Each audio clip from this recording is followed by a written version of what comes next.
Assalamualaikum warahmatullahi wabarakatuh. Selamat datang dan kembali berjumpa di UNG TV Broadcasting untuk sobat UNG TV semuanya yang mungkin menonton tayangan ini dari pagi, mungkin siang, sore, malam, bahkan di subuh hari ya menonton tayangan ini karena kita on demand, jadi Anda bisa nonton kapanpun dimanapun. Dan senang sekali saya bisa kembali menyapa sobat UNG TV.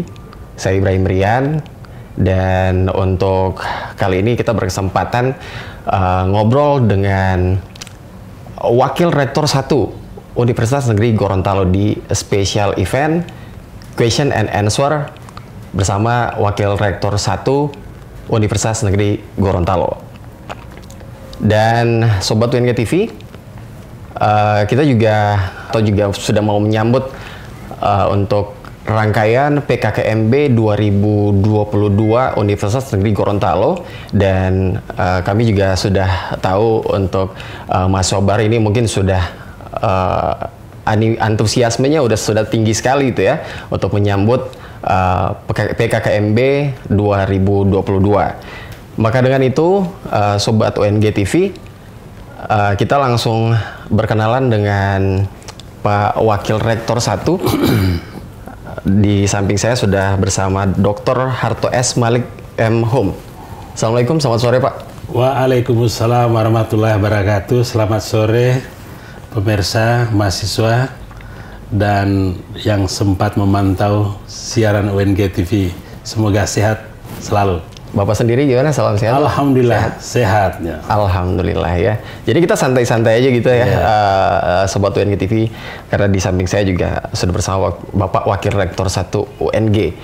Dan sebelum kita berbincang dengan Pak Harto mengenai mungkin pelaksanaan akademik di UNG ya, di mana Bapak Harto juga membawai bidang akademik. Dan untuk Sobat UNG TV, di mana pelaksanaan PKKMB juga kita ingatkan itu akan dilaksanakan pada tanggal 11 Agustus sampai dengan 16 Agustus. Dan di tanggal 17-nya itu akan ada pengukuhan dan juga upacaranya ya. Jadi kita akan ngobrol nih Pak Harto mengenai akademik atau pelaksanaan akademik di Universitas Negeri Gorontalo.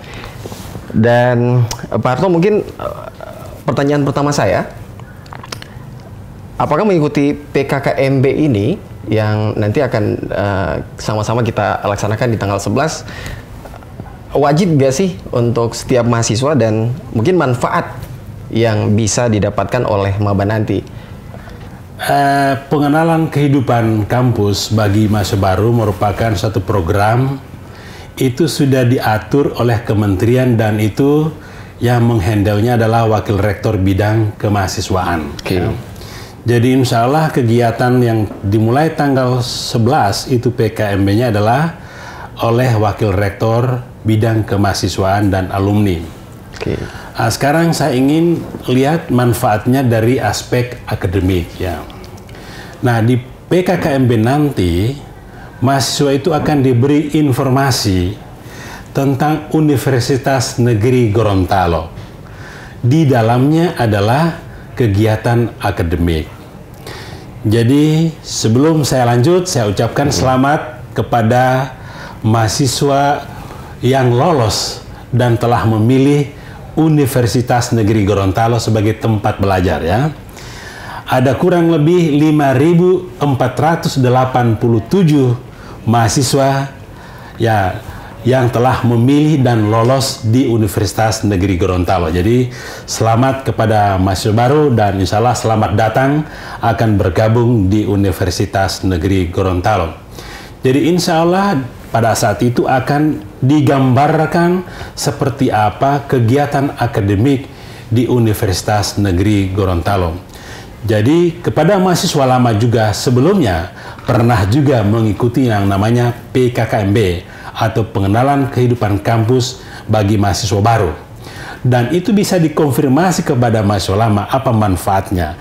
Jadi akan diorientasikan itu menurut rencana kegiatan program kemahasiswaan, itu adalah beberapa paket kegiatan. Nah, saya akan berbicara masalah akademik. Jadi, adik-adik mahasiswa baru sudah harus memulai bagaimana cara belajar di perguruan tinggi. Ya, di perguruan tinggi ini kita mengenal Tridharma perguruan tinggi. Jadi fokus kegiatan kita mengacu pada 3 dharma. Yang pertama adalah pendidikan dan pengajaran, yang kedua adalah penelitian, yang ketiga adalah pengabdian kepada masyarakat. Nah, pokok kegiatan ini yang disebut dengan Tridharma adalah bagian penting yang harus diketahui oleh adik-adik mahasiswa baru yang nantinya akan bergabung dalam komunitas akademik, komunitas cendekia, yang juga untuk mempersiapkan menata masa depan Anda ke depan untuk 10, 20, 30 tahun mendatang. Jadi Anda tidak salah memilih ketika ingin belajar di Universitas Negeri Gorontalo. Kenapa saya katakan tidak salah pilih? Karena perguruan tinggi kita sudah terakreditasi dengan peringkat A. Saya kira itu. Wow, luar biasa ya. Jadi udah jelas Sobat UNG TV dan juga mahasiswa baru. Kalau kata Pak Harto tadi, Anda tidak salah memilih universitas di Universitas Negeri Gorontalo. Dan cukup jelas ya. Jadi memang tentu saja berpengaruh ya Pak ya. Ya, jadi berpengaruh betul. PKKMB terhadap pelaksanaan akademiknya nanti. Ya. Oke. Dan Pak mungkin akan ada pertanyaan. Misal pertanyaan seperti ini Pak. Jadi untuk sertifikat PKKMB ini kan nanti akan ada sertifikatnya. Ya. Nah itu akan dibutuhkan ketika perlengkapan administrasi untuk wisuda nantinya gitu Pak. Jadi gini, ketika berurusan penerbitan sertifikat itu di wilayah bagian kemahasiswaan. Oke. Tetapi pertanyaan, ketika itu sertifikat sudah ada, apakah sertifikat itu dapat dimanfaatkan? Nah, di dalam kegiatan-kegiatan untuk akademik itu malah menjadi sebuah syarat, gitu ya. Sebuah syarat. Jadi misalnya saja untuk menempuh ujian akhir, maka semua dokumen-dokumen disyaratkan itu harus ada. Salah satunya adalah itu di fakultas ya, semua mensyaratkan ujian mahasiswa sudah melewati atau mengikuti program PKKMB yang PIC-nya itu langsung dari bagian kemahasiswaan atau dihandle langsung oleh WR3. Jadi kenapa ini penting diikuti oleh mahasiswa? Karena mahasiswa juga diberi wawasan tentang kehidupan kampus. Jadi sekarang mahasiswa ini akan bermigrasi dari kehidupan cara belajar di SMA, di SMK maupun madrasah aliyah. Bagaimana cara belajar di kampus? Situasi di kampus seperti apa, academic atmosfernya seperti apa. Nah, itulah pentingnya terkait dengan PPKMB disorot dari aspek akademik. Nah, nanti juga akan ada bagaimana dia ada hubungan dengan kemahasiswaan. Nanti itu wakil rektor bidang kemahasiswaan yang bisa menjelaskan ketika mahasiswa juga harus diperkenalkan dengan misalnya Ormawa, organisasi kemahasiswaan, program-program kreatif lainnya. Nah, itu nanti wakil rektor bidang kemahasiswaan. Tetapi ingat, ketika mahasiswa baru sudah mulai bergabung ke UNG, maka dia akan mengikuti tahapan-tahapan akademik yang kita sudah atur berdasarkan peraturan akademik, peraturan rektor tentang peraturan akademik. Jadi ketika dia masuk di kampus, sudah pasti harus kita coach dia, harus kita latih dia untuk menggunakan sistem informasi di UNG. Misalnya sistem informasi akademik yang kita kenal dengan SIAT. Itu mahasiswa baru harus memiliki akun SIAT. Disitulah tempatnya untuk bisa merencanakan pembelajarannya dan dosen meng-approve KRS-nya. Di situ dia juga mendapatkan tentang materi atau pokok bahasan yang diajarkan oleh dosen. Demikian juga metodologinya, kontrak pembelajarannya, bahkan nilai dan termasuk transkrip dan urusan-urusan sampai menuju wisuda, dia akan mengikuti sistem informasi itu. Oleh sebab itu, bagian akademik juga sudah merencanakan mahasiswa baru harus kita beri BIMTEK. Jadi bimbingan teknis tentang bagaimana mereka untuk bisa menggunakan aplikasi SIAT UNG. Jadi begitu besar harapan kita menyambut mahasiswa baru ini. Kita mau mereka, kita harap mahasiswa baru begitu datang ke kampus, kita layani dengan sebaik-baiknya mereka. Kita beri yang terbaik kepada mereka, kita sambut mereka dengan baik. Itu khususnya untuk dalam bidang akademik. Baik. Sebagai informasi saya sampaikan bahwa insya Allah perkuliahan di UNG akan dimulai pada tanggal 29 Agustus. Oke, 29 Agustus, Pak. 29 Agustus. Jadi adik-adik mahasiswa baru, termasuk mahasiswa lama, siapkan diri Anda memulai perkuliahan tanggal 29 Agustus nanti. Jadi ini penting karena apa? Adik-adik sekalian sudah harus mulai mengatur diri secara mandiri, bagaimana belajar, terutama mahasiswa baru, menyelesaikan tugas-tugas perkuliahan. Insya Allah perkuliahan di tahun akademik ini, di semester ini, akan dilakukan secara luring, secara tatap muka, tetap mematuhi protokol kesehatan. Ingat, Anda ini adalah angkatan beruntung. Kemarin itu mahasiswa harus ikut kuliah secara daring dan 3 bulan kemarin kita sudah mulai bagaimana perkuliahannya terbatas tatap mukanya. Tetapi kali ini kita sudah boleh mulai perkuliahan tatap muka, tetapi tetap mematuhi protokol kesehatan. Oke, jadi begitu ya, Sobat UNG TV dan juga mahasiswa baru. Ya mungkin kalau bicara PKKMB manfaatnya silakan diikuti ya. Ini untuk kalian juga nanti mau mengikuti PKKMB, kalau mau tahu manfaat dan segala macamnya, ikuti PKKMB di tanggal 11 Agustus nanti. Nah, baik Pak Harto, ini mungkin banyak orang juga yang pengen tahu dan juga mahasiswa baru yang nanti akan bergabung di keluarga besar Universitas Negeri Gorontalo. Mungkin mereka pengen tahu ada berapa banyak mahasiswa nantinya akan menjadi temannya dia ini yang udah lulus di Universitas Negeri Gorontalo. Ya, jadi tahun ini mahasiswa yang mengikuti seleksi melalui SNPTN, kemudian SBMPTN, kemudian seleksi mandiri dan seleksi berprestasi, itu kita sudah memfilter dan sudah melakukan hasil seleksinya. Jumlah mahasiswa yang lulus di UNG yang telah memilih UNG tempat belajar itu ada 5.487 orang. Cukup banyak sekali ini. Angka ini besar sekali. Saya hanya membayangkan ketika di halaman rektorat nanti ada 5.000 lebih mahasiswa yang akan berbaris di halaman. Cukup banyak. Oleh sebab itu, jadi karena kesempatan ini untuk saling kita menyapa, saling mengenal, ya. Baik itu sesama mahasiswa di prodinya, di prodi lain, fakultas lain. Nah, ini bagusnya untuk menjadi mahasiswa, Anda akan bisa berkolaborasi, bisa Anda menyapa dengan ribuan mahasiswa yang berada di kampus. Ingat, posisi jumlah mahasiswa kita kalau kemarin kurang lebih 21.000 mahasiswa ya. Nah, ini kalau ketambahan ya, kemudian dikurangi oleh yang sudah wisuda kemarin, ya bisa saja akan mencapai 22.000 mahasiswa di UNG. Itu estimasi kita sambil menunggu yang sekarang sedang proses pendaftaran. Jadi saya sampaikan kepada mahasiswa baru, Anda selamat berbahagia. Anda sudah menjadi mahasiswa UNG.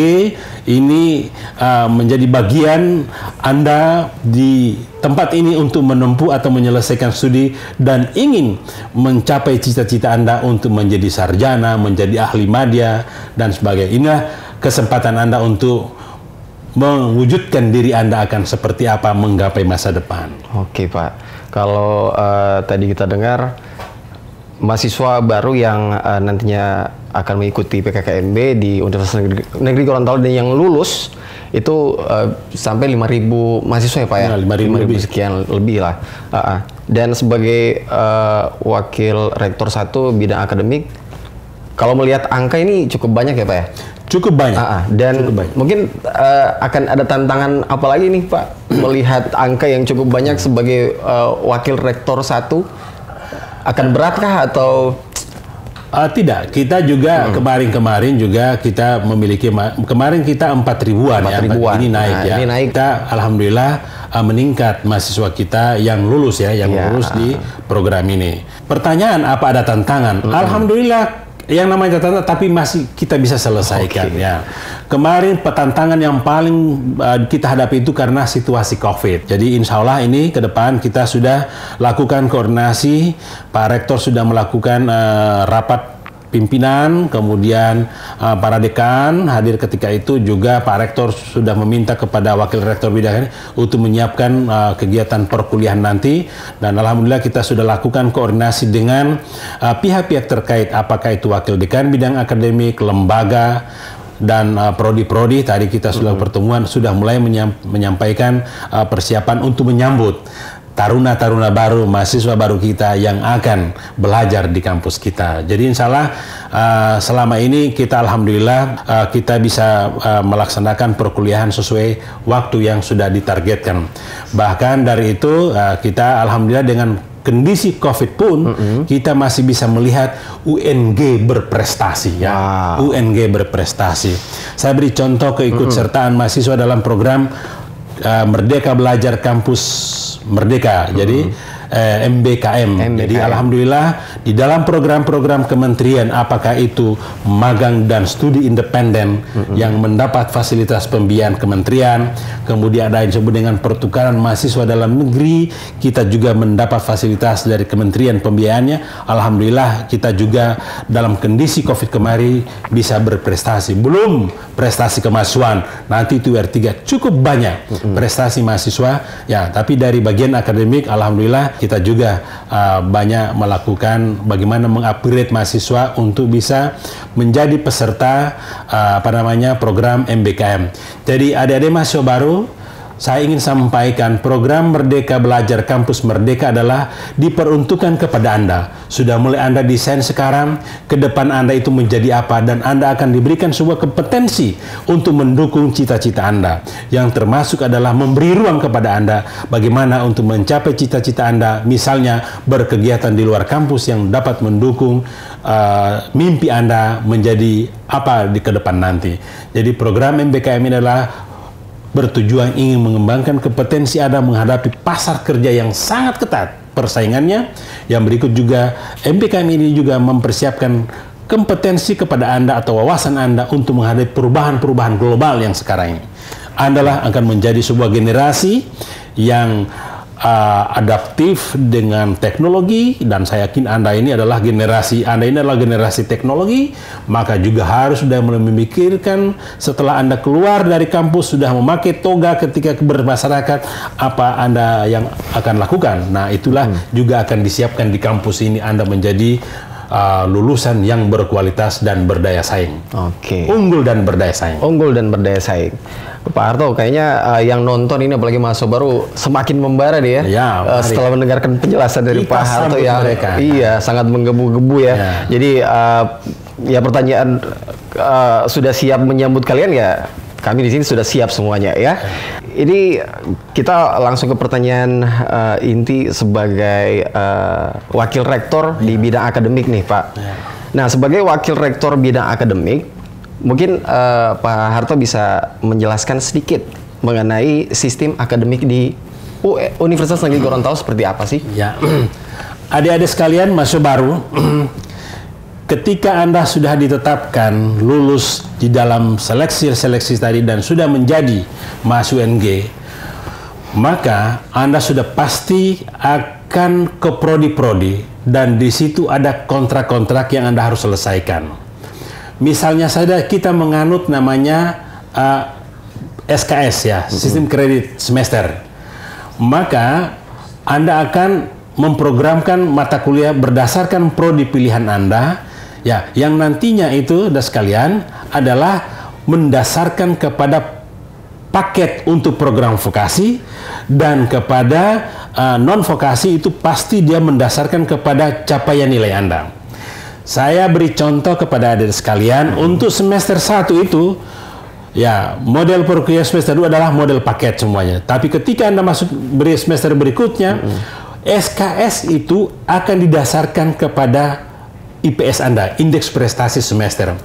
Ketika Anda ingin memperoleh kredit besar misalnya 24, maka Anda harus mencapai IPS tertinggi misalnya. Nah, itu model seperti itu yang dilakukan di perguruan tinggi.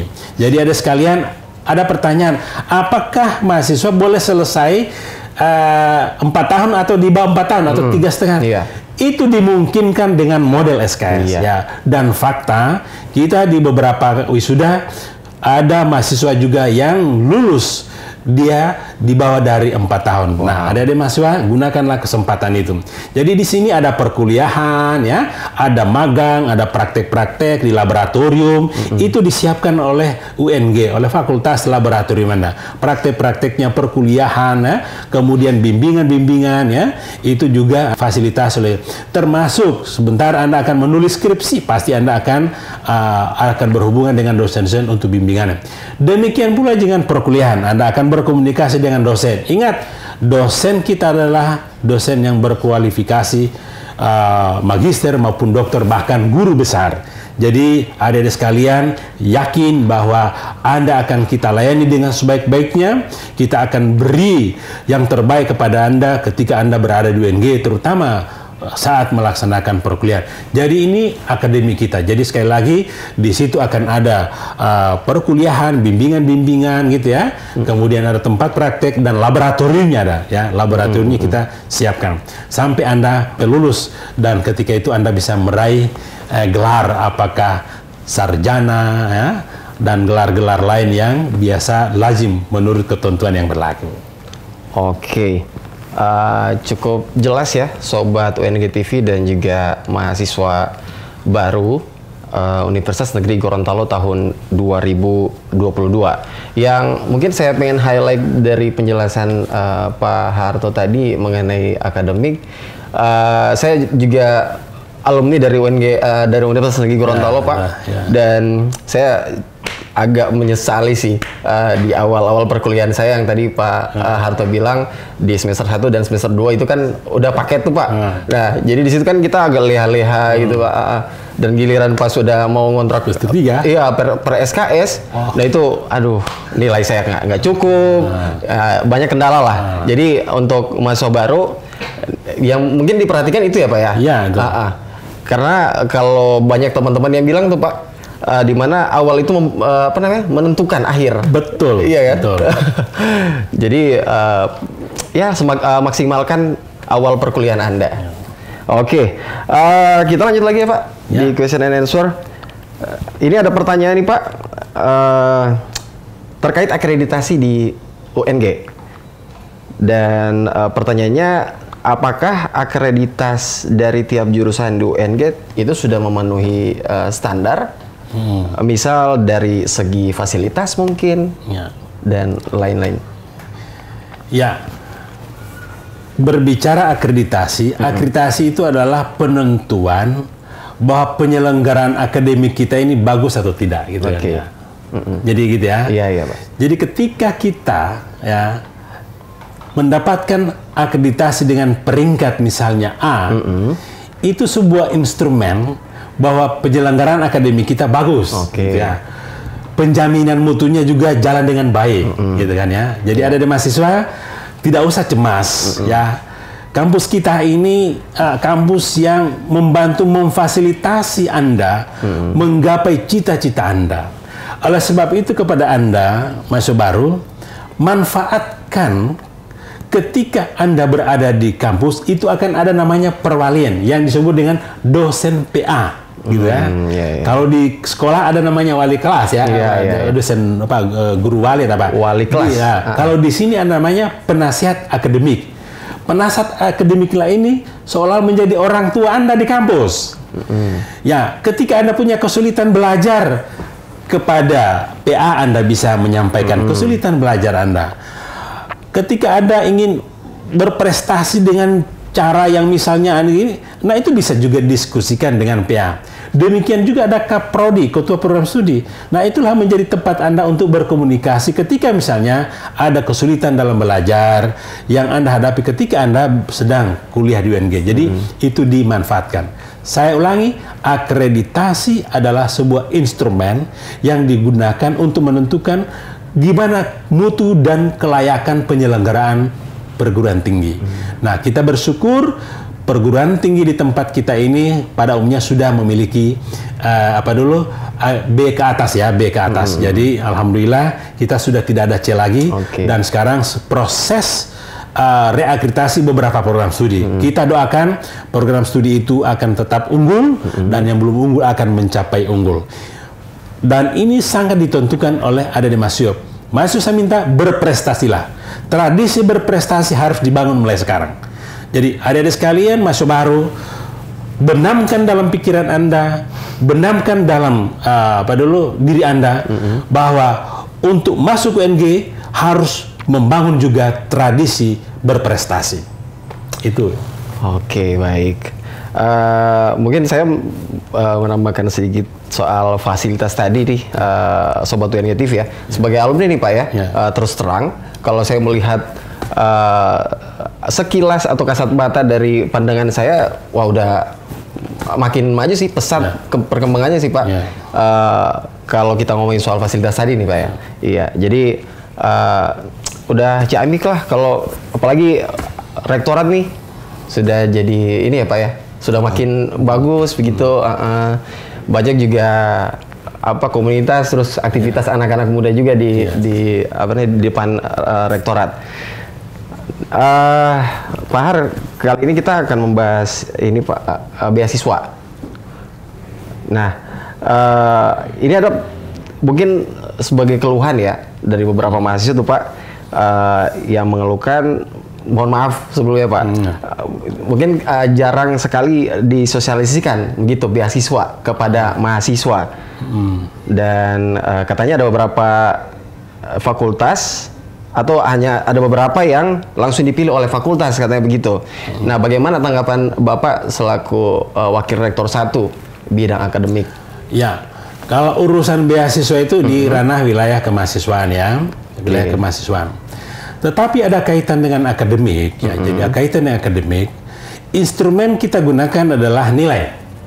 Ya, jadi instrumen yang digunakan adalah nilai. Jadi proses akademiknya ada di tempat saya. Tetapi ketika diukur siapa yang memenuhi syarat untuk mendapatkan beasiswa, maka dokumen yang ada di akademik itu digunakan oleh kemahasiswaan. Contoh, untuk KIPKA itu jangan sampai turun dari 2,75. Nah, angka-angka itu bahaya sekali ketika mahasiswa sudah dipatok dengan angka itu kemudian turun. Nah, itu kan jadi soal gitu kan. Jadi adik-adik sekalian, nanti akan bisa ada banyak penjelasan lagi terkait rekrutmen beasiswa dan termasuk mungkin sosialisasi itu penting, penting.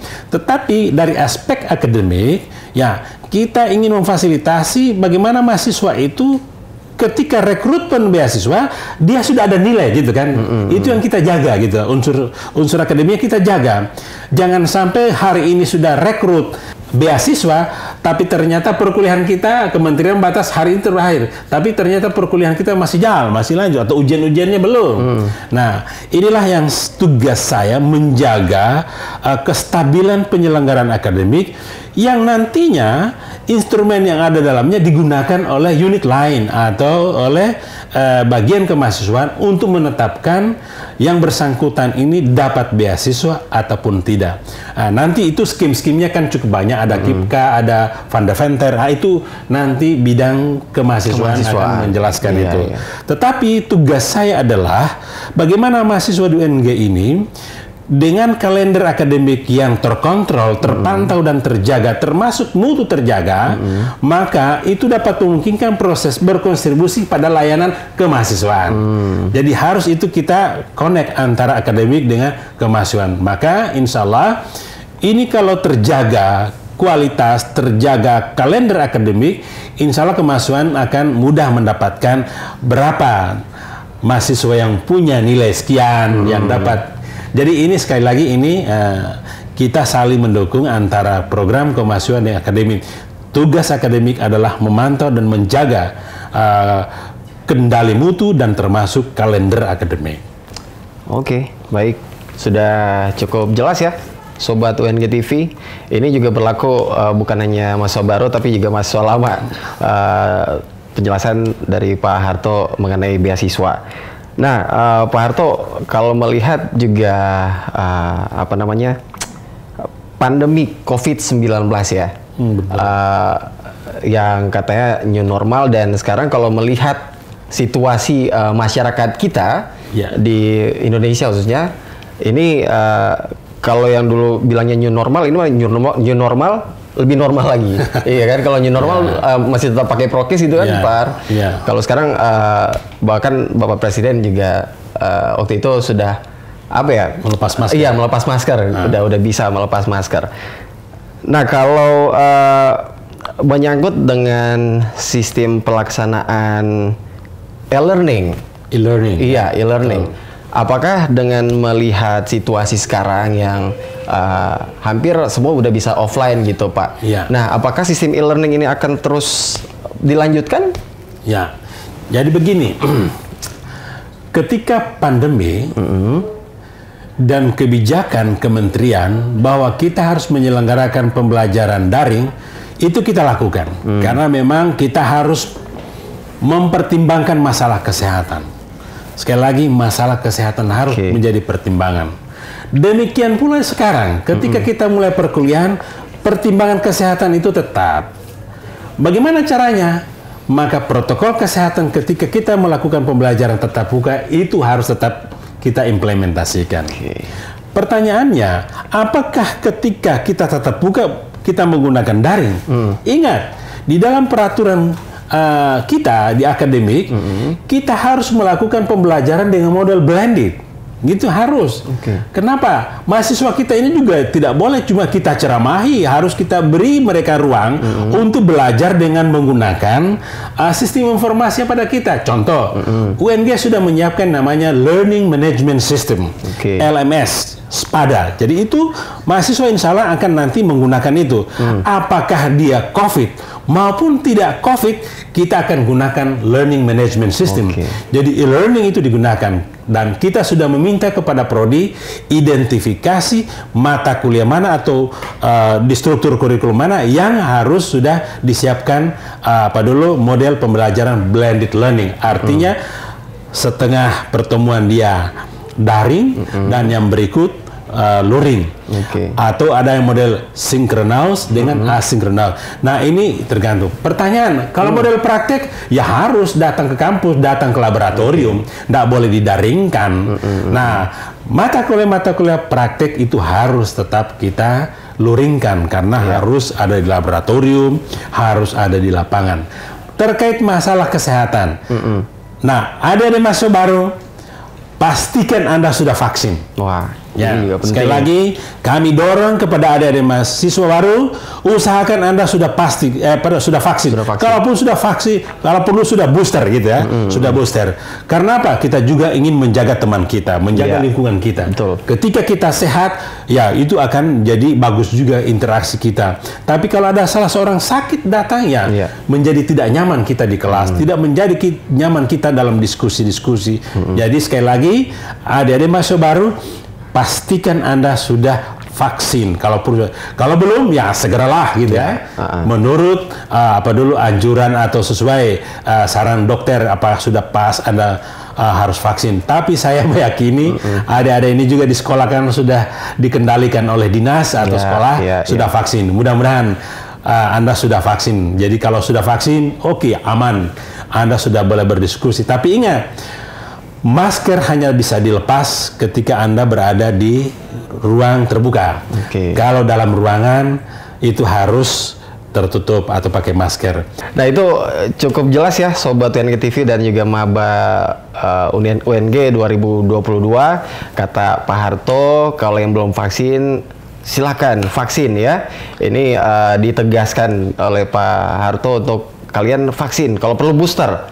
Tapi terkait soal e-learning tadi tetap akan dilanjutkan ya, Pak? Ya, tetap ya. Jadi ada mata kuliah yang memang sudah disetting, didesain, dia misalnya menggunakan hybrid. Nah, hybrid learning. Jadi kalau hybrid sudah pasti menggunakan model tadi yang daring. Dia kita fasilitasi dengan LMS. Insya Allah ini bisa, dan mahasiswa juga insya Allah akan dilatih menggunakan aplikasi LMS. Jadi selain LMS juga akan disosialisasikan, insya Allah. Oke, jadi mungkin mahasiswa akan lebih lebih leluasa, ada opsional dan juga tergantung situasi dan juga pembelajarannya nanti. Jadi dua-duanya akan jalan nih, Sobat UNG TV ya. Kalau bicara soal ini nih Pak, keahlian mahasiswa, kita akan bicara soal ini. Nah, mungkin seperti apa upaya nyata pihak Sivitas Universitas Negeri Gorontalo untuk bisa memastikan bahwa seluruh mahasiswa mendapatkan pendidikan yang layak dan sesuai dengan keahlian mahasiswa. Ketika seseorang telah menentukan dan menetapkan prodi pilihannya, saya ambil contoh saja ya. Ketika Anda memilih prodi pendidikan bahasa Inggris, maka Anda, itu profil Anda akan menjadi guru pemula bahasa Inggris. Ya gitu ya? Iya. Ya, dengan demikian Anda akan ditempa, dibina, dibimbing ya menjadi seorang guru yang guru mapel tadi, guru mata pelajaran bahasa Inggris. Selain kompetensi lain, misalnya ya Anda menjadi interpreter ya, Anda menjadi guru untuk bahasa Inggris for children, English for children ya. Nah, dosen-dosen itu memiliki kualifikasi terbaik untuk melayani Anda menjadi ahli atau menjadi kompeten di bidang itu berdasarkan prodi Anda.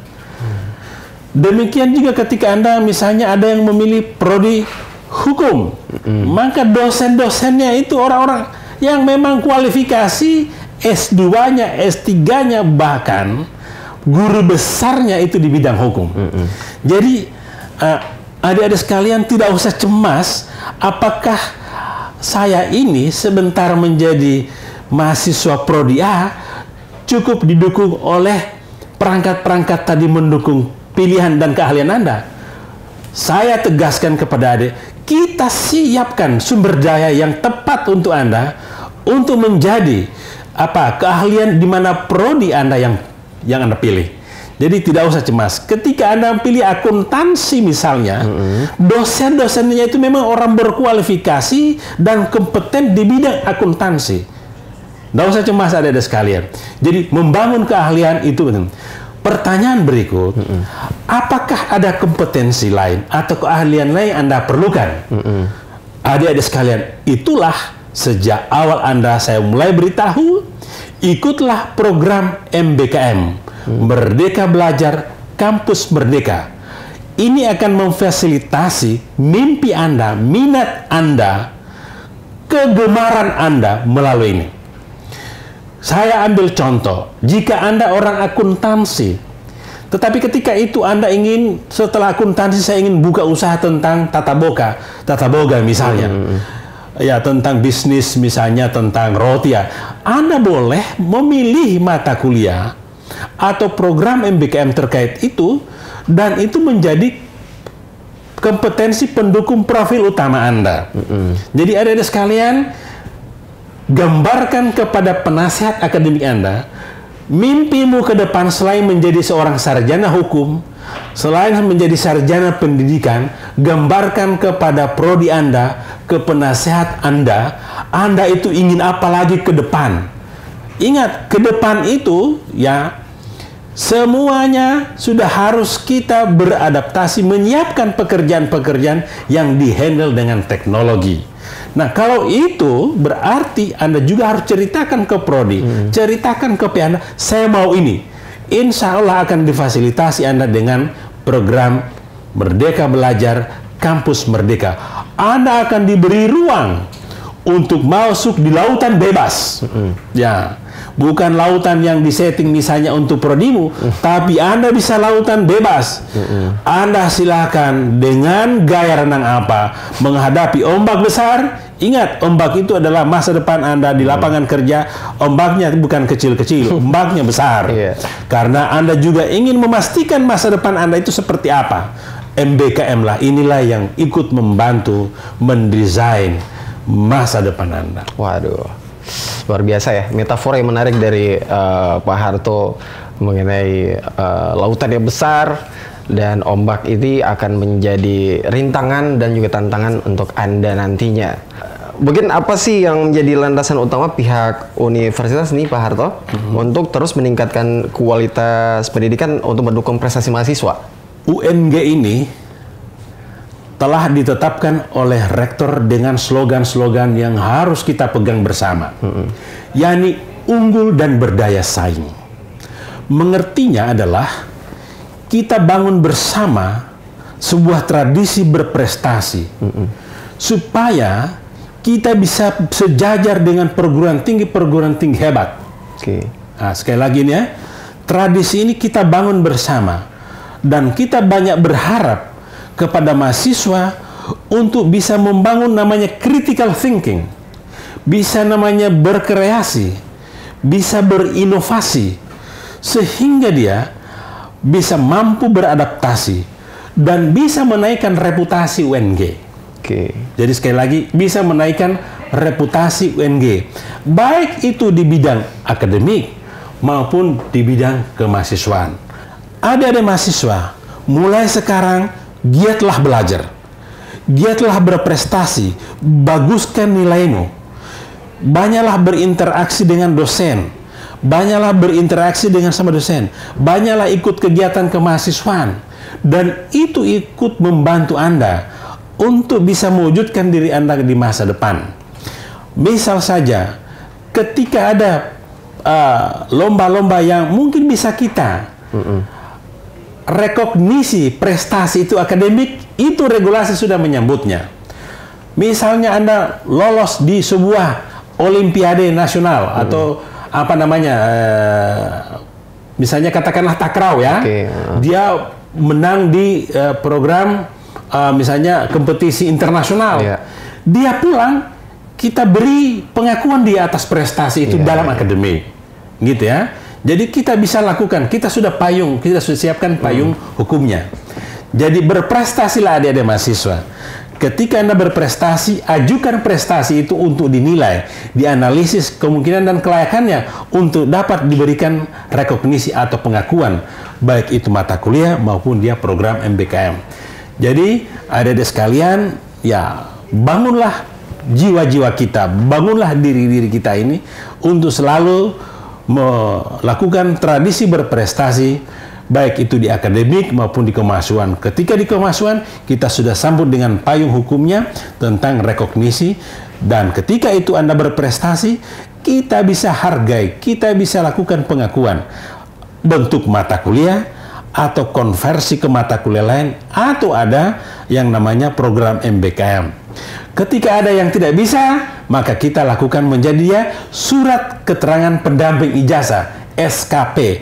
Itu dapat dimanfaatkan ketika Anda berhubungan dengan pasar kerja.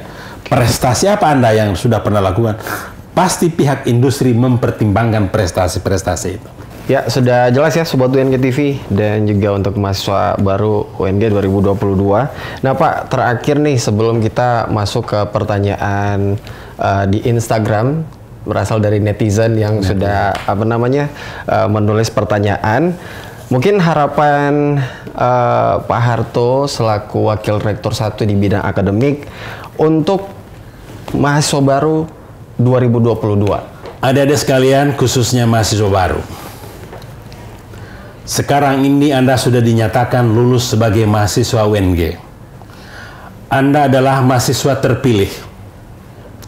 Anda adalah mahasiswa hebat. Maka ketika masuk di komunitas ilmiah, di komunitas akademik, di komunitas kampus, maka harus mengembangkan soft skill. Ya, bawalah prinsip-prinsip membangun diri Anda. Yang pertama, jadilah individu yang bertanggung jawab. Jadilah individu yang memiliki sifat honesty, kejujuran, gitu ya. Memiliki potensi memimpin, kepemimpinan. Kemudian potensi yang namanya berkolaborasi. Kemudian potensi berpikir kritis. Ya, ini penting ada sekalian, dan juga potensi-potensi yang Anda bawa adalah kemampuan berkreasi dan berinovasi. Ketika itu Anda bangun, Anda bawa, maka mudah-mudahan ini menjadi bagian penting ketika Anda membangun jiwa akademik atau mencapai cita-cita Anda. Oleh sebab itu, persiapkanlah diri Anda dengan sebaik-baiknya menjadi mahasiswa UNG. Ikutilah semua regulasi akademik. Kemudian Anda tekun belajar. Ingat, Anda ini adalah harapan orang tua. Orang tua sudah menaruh harapan juga ke UNG, menjadikan Anda menjadi sarjana dan punya kepastian masa depan Anda. Oleh sebab itu, jangan sia-siakan harapan orang tua, harapan bangsa, dan apalagi harapan UNG menjadi pelopor bangsa dan pelopor negeri ini untuk mencapai cita-cita Anda. Ingat, tidak sedikit tantangan yang Anda akan hadapi ke depan nanti untuk menggapai mimpi Anda. Oleh sebab itu, tantangan ini harus disikapi dengan Anda harus bekerja keras, berjuang keras, tangguh, ya. Jangan Anda kalah mental ketika menghadapi sesuatu tertentu. Jadilah menjadi insan yang mandiri dan tangguh dan siap menghadapi segala masalah. Yang berikut, UNG ini telah menyiapkan sistem informasi. Gunakanlah dengan sebaiknya untuk melakukan komunikasi dengan dosen, komunikasi dengan penasihat akademik. Itu manfaatkan dengan sebaik-baiknya dengan program studi, dengan pimpinan fakultas, pimpinan universitas. Itu perlu dibangun supaya Anda memiliki kepastian Anda untuk mencapai cita-cita Anda. Jadi sekali lagi, matangkan diri Anda, siapkan diri Anda begitu bergabung di UNG. Ingat, kesiapan adalah menentukan akhir Anda juga. Jadi kalau Anda sudah siap, mental, jiwa Anda menjadi mahasiswa, menjadi cendekiawan, ingat, di kampus ini prinsip belajar ilmiah itu sangat diperlu. Ketika berdiskusi, berargumentasi, jangan kita berdiskusi lepas. Anda harus menjadi insan akademis yang memiliki bukti-bukti, memiliki argumen, memiliki fakta, memiliki data, dan bukan sebagai prasangka-prasangka. Jadilah mahasiswa yang bisa menyampaikan kebenaran dalam keilmuan.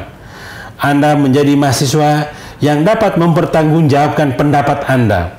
Dan Anda harus menjadi mahasiswa yang harus mengakui pendapat orang. Tidak boleh Anda mengakui pendapat orang menjadi pendapat Anda sendiri. Tidak boleh. Itu disebut sebagai plagiasi. Ya, harus ketika ada pendapat ahli, katakanlah itu pendapat orang. Jangan pendapat orang Anda anggap sebagai pendapat Anda sendiri. Di kampus itu dibangun tentang itu. Harus menghormati pendapat orang, menghargai pendapat orang. Ya, dan jangan menganggap pendapat orang, pendapat ahli itu sebagai pendapat sendiri, tapi dia menjadi sebuah referensi Anda mengembangkan gagasan pemikiran Anda. Itu selamat datang di UNG. Semoga Anda menjadi insan akademis yang bagus dan kami siap melayani Anda sekalian. Itulah pesan dari Pak Harto selaku Wakil Rektor 1 Bida Akademik, dan sangat insightfulness banget ya apa yang sudah disampaikan sama Pak Harto, dan semoga ini akan menjadi refleksivitas diri Anda untuk lebih siap menghadapi dunia kampus, dan ingat Anda sudah menjadi mahasiswa. Oke, kita ke pertanyaan dari Instagram ya Pak ya. Ada beberapa pertanyaan yang sudah masuk di Instagram kami di @ung.tv. Ada yang bertanya nih Pak, bagaimana tips menghadapi dosen galak? Adik-adik sekalian, sebenarnya tidak ada dosen galak. Mungkin ketika Anda berhadapan dosen itu prinsipnya tegas, bukan galak ya. Toh kalau ada pun Anda tafsirkan galak ya, tapi sebenarnya dia ingin Anda itu menjadi baik. Nah, pertanyaannya bagaimana menghadapi dosen seperti ini? Bagaimana tipsnya ketika? Nah, adik-adik sekalian, untuk menjadi mahasiswa, dosen itu kan sudah menyiapkan persiapan-persiapan perkuliahan, termasuk tagihan kepada mahasiswa. Oke. Ya, contoh ketika dosen telah memberikan tugas dan tugas itu segera disubmit, dan ketika itu Anda sekalian tidak disiplin, katakanlah tanggal 9 Agustus ditunggu proyeknya atau papernya atau tugasnya. Ketika itu Anda terlambat, ya pastikan dosen bertanya kenapa Anda terlambat. Artinya kalau dosen bertanya berarti bukan galak, ya, bukan galak, tetapi mengkonfirmasi. Nah sekarang ketika misalnya Anda tidak memenuhi ketentuan akademik, contoh tatap muka itu ya 80% harus Anda penuhi. Bayangkan kalau sudah di bawah dari itu kompensasinya Anda tidak boleh lagi ikut mata kuliah. Jadi adik-adik sekalian, caranya adalah lakukan banyak komunikasi dengan dosen. Ingat, dosen itu dosen juga manusia. Bisa Anda dekati, ya dia bukan malaikat maut ya. Dekati dengan baik dan saya yakin jelaskan apa tujuan Anda. Jadi ini tips menghadapi dosen yang mungkin Anda nilai sebagai galak ya, tapi saya berpendapat ya toh kalau ada itu tujuannya untuk menjadikan Anda menjadi yang terbaik, gitu kan. Oleh sebab itu ketika demikian banyaklah melakukan intensitas berkomunikasi penting sekali di kampus ini. Ingat sekali lagi, komunikasi itu penting. Kadang kita menemukan ada mahasiswa bermasalah di studi, tetapi cuma satu penyebabnya, komunikasi kurang. Ingat ya, saya mendapat laporan dan catatan ada mahasiswa yang bermasalah di studi, rupanya paling dominan penyebabnya adalah masalah kurangnya komunikasi, baik itu mahasiswa dengan dosen, mahasiswa dengan PA, maupun mahasiswa dengan prodinya. Jadi adik-adik sekalian, saya yakin kemampuan berkomunikasi pada mahasiswa itu sangat penting dibangun. Jangan harus nanti orang ilmu komunikasi, ya, tapi biar siapapun di kampus ini, Anda mahasiswa baru, ya bangunlah komunikasi dengan dosen. Dosen itu manusia biasa. Mereka itu juga sebagai orang tua Anda di kampus. Itu ya, Sobat UNG TV dan juga mahasiswa baru yang sudah tidak sabar bertemu dengan teman dan juga dosen-dosennya, bahwa kalau dari pandangan Pak Harto nggak ada dosen galak, tapi lebih ke mungkin karakteristik dosen yang berbeda-beda ya. Namanya manusia berbeda. Betul, saya dengan Anda pasti berbeda. Iya, betul. Dari suara saja mungkin beda kita ya. Saya lantang ya. Iya, Pak. Oke, kita ke pertanyaan selanjutnya di Instagram nih, Pak Harto. Ada nih yang bertanya, apakah pendidikan advokasi di UNG, khususnya di Fakultas Hukum, itu sudah ada nggak, Pak? Jadi kita belum memiliki pendidikan advokasi ya. Jadi yang ada itu adalah prodi hukum dengan beberapa konsentrasi. Misalnya hukum perdata, hukum pidana, acara ya, kemudian hukum tata negara, itu konsentrasinya. Jadi ya mungkin insya Allah mungkin teman-teman prodi hukum juga akan memikirkan bagaimana akan ada namanya pendidikan untuk advokasi. Tapi ingat tadi prodi hukum baru memiliki 4 konsentrasi ya. Jadi ada hukum perdata, hukum perdana, hukum acara, dan hukum tata negara. Jadi insya Allah bagi Anda yang mungkin ini pertanyaan mahasiswa baru ya, atau calon mahasiswa, mungkin dia ingin masuk prodi itu ya, prodi itu, atau mungkin orang pilih hukum, dia mau di situ ya, di konsentrasi itu. Itu jawaban saya. Makasih. Jadi jelasnya belum ada. Yang belum ada ya Pak ya. Ada prodi hukum tapi ada 4 konsentrasi ya. Yaitu tadi hukum pidana, hukum perdata, hukum acara, dan hukum tata negara. Oke, udah jelas ya. Calon mahasiswa baru mungkin ya nanti akan pengen masuk di Fakultas Hukum. Kalau pertanyaan yang ini Pak, ke penerapan berbahasa di lingkungan UNG. Iya. Jadi pertanyaannya, apakah di UNG itu punya penerapan untuk bisa berbahasa Inggris? Jadi minimal bisa bahasa Inggris begitu? Iya, jadi begini. Bahasa yang digunakan dalam perkuliahan itu bahasa pengantarnya adalah bahasa Indonesia. Itu ketentuan. pertanyaannya, apakah boleh mahasiswa berbahasa Inggris di dalam kelas? Boleh, kenapa tidak ya? Malah ini kita minta mahasiswa punya kemampuan ya. Tetapi ingat, adik-adik sekalian, di program kemahasiswaan itu ada namanya debat berbahasa Inggris. Nah, mungkin Anda bisa akan terlatih juga di situ. Tapi ingat ya, kita juga punya regulasi ya ini. Insya Allah ini akan sudah mulai secara perlahan ya kita. Itu penerapan tentang TOEFL. Di semua prodi syarat untuk masuk meja ujian. Tapi ini masih harus kita baca baik-baik, pertimbangkan karena memang ini kesiapan perangkat-perangkat yang bisa berkaitan dengan itu ya. Jadi apakah ada komponen ini? Jadi mata kuliah bahasa Inggris menjadi salah satu mata kuliah yang diajarkan di semua prodi dan itu didasarkan kepada apa yang disebut dengan English for Specific Purposes. Jadi ketika akuntansi belajar bahasa Inggris, maka bahasa Inggrisnya diarahkan ke bahasa Inggris akuntansi.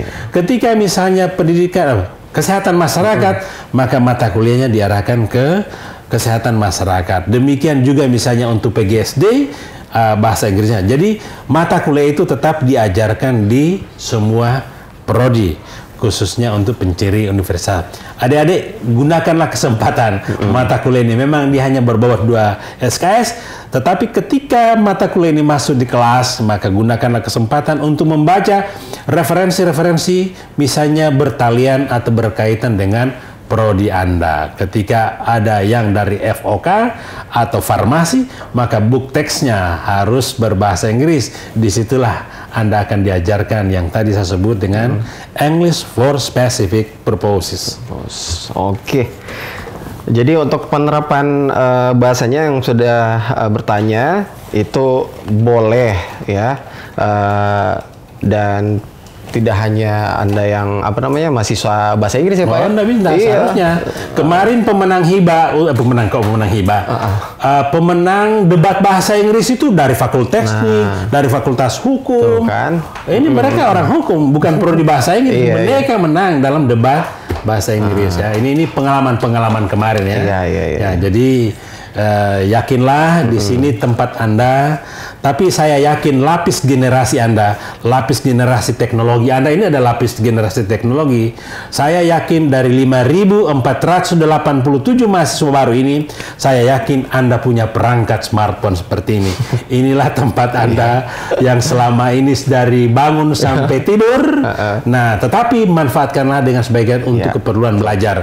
Nah, untuk belajar bahasa Inggris sudah tersedia di sini, YouTube-nya ada ya untuk belajar bahasa Inggris. Tapi itu migrasikan atau pindahkan di dalam interaksi. Jadi boleh berbahasa Inggris di kelas, boleh, nggak apa-apa. Dosen juga akan pasti menyesuaikan ya. Dan mungkin apabila teman-teman juga pengen menguasai bahasa-bahasa yang lain ya lebih bagus lagi. Iya, Anda menguasai banyak bahasa ya. Kalau saya lihat sih ini memang rada susah ya.